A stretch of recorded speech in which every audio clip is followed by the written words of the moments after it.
Welcome to okay TV. ఇంటికి బంధువులు వచ్చినప్పుడు, వంట చేయడానికి ఓపిక లేనప్పుడు, వీకెండ్లో ఫలానా రెస్టారెంట్ బిర్యానీ తినాలని మనసు లాగినప్పుడు మనలో చాలా మంది వెంటనే ఆన్లైన్ ద్వారా ఫుడ్ డెలివరీ చేయించుకోవాలని చూస్తూ ఉంటాం. ఇందుకోసం మనకు ముందుగా కనిపించేవి స్విగ్గీ, జొమాటో. రెస్టారెంట్ పక్కనే 1-2 కిలోమీటర్ల దూరంలో ఉన్నా కూడా అక్కడికి వెళ్ళాలంటే ఓపిక మనకెక్కడిది? కాస్త ఎక్కువ పే చేస్తే ఇంటికే తెచ్చిస్తారు కదా అనే సౌలభ్యం ఉంది కదా అనుకుంటుంటారు. ఇంకా డిస్కౌంట్లు, ఆఫర్లు అని టపీమని ఆర్డర్ చేసేస్తుంటాం. ఇక్కడ మనకి మొదటికే మోసం వస్తుంది. ఒకప్పుడు మన జీవితాన్ని సులభతరం చేసిన ఈ యాప్స్ ఇప్పుడు జేబుకు చిల్లు పెట్టేస్తున్నాయి. సౌలభ్యం పేరిట నిలువున దోచుకుంటున్నాయి.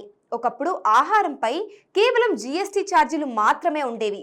ఇప్పుడు రెస్టారెంట్ ఛార్జీలు, కన్వీనియన్స్ ఫీజు, ఇతర ట్యాక్సులు సహా కొత్తగా ప్లాట్ఫామ్ ఫీజు వసూలు చేస్తున్నారు.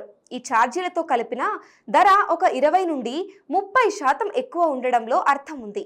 కానీ ఇది 70-80% ఉంటే మీరు రెస్టారెంట్లో నేరుగా వెళ్ళి తినేదానికంటే రెట్టింపు చెల్లాల్సి వస్తే. అవును, ఇలాంటి సంఘటనలు కూడా ఈ మధ్య కనిపిస్తున్నాయి. ఇప్పుడు దీనికి సంబంధించి ఒక వినియోగదారుడు ట్విట్టర్లో కంప్లైంట్ రైజ్ చేశాడు. కోయంబత్తూర్లో సుందర్ అనే ఒక వ్యక్తి ఫుడ్ కోసం స్విగ్గీలో ఆర్డర్ కోసం చూస్తే వాటిలో బిల్లు 1473 రూపీస్ చూపించింది. ఇది చాలా ఎక్కువగా ఉందని అవే ఐటమ్స్ హోటల్కి వెళ్ళి తీసుకుంటే 810 రూపీస్లో అయిపోయింది. అంటే స్విగ్గీలో ఆర్డర్ చేస్తే దాదాపుగా 663 రూపాయలు అదనంగా పడుతుంది.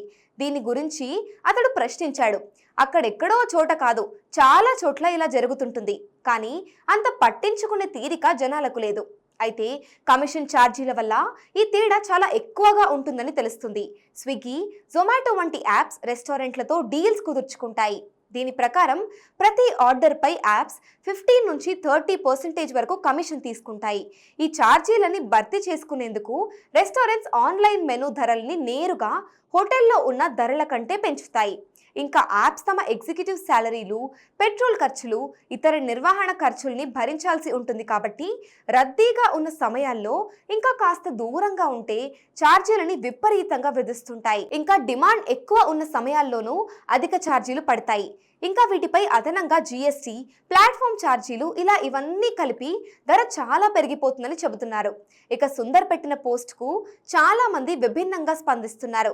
ఎప్పటి నుంచో ఇదే జరుగుతుంది, ప్రజలు నిర్లక్ష్యంగా వ్యవహరిస్తున్నారు, వారు ఇంకా పెంచుతున్నారు అని ఒకరు కమెంట్ చేయగా, మరో వ్యక్తి మాత్రం రేటు ఎక్కువగా ఉన్నప్పుడు ఆర్డర్ చేయకు, ఎందుకు ప్రశ్నిస్తున్నావని అడిగాడు. నాకు ఇదే అనిపించినా ఆ డబ్బంతా ఎటు వెళ్తుంది?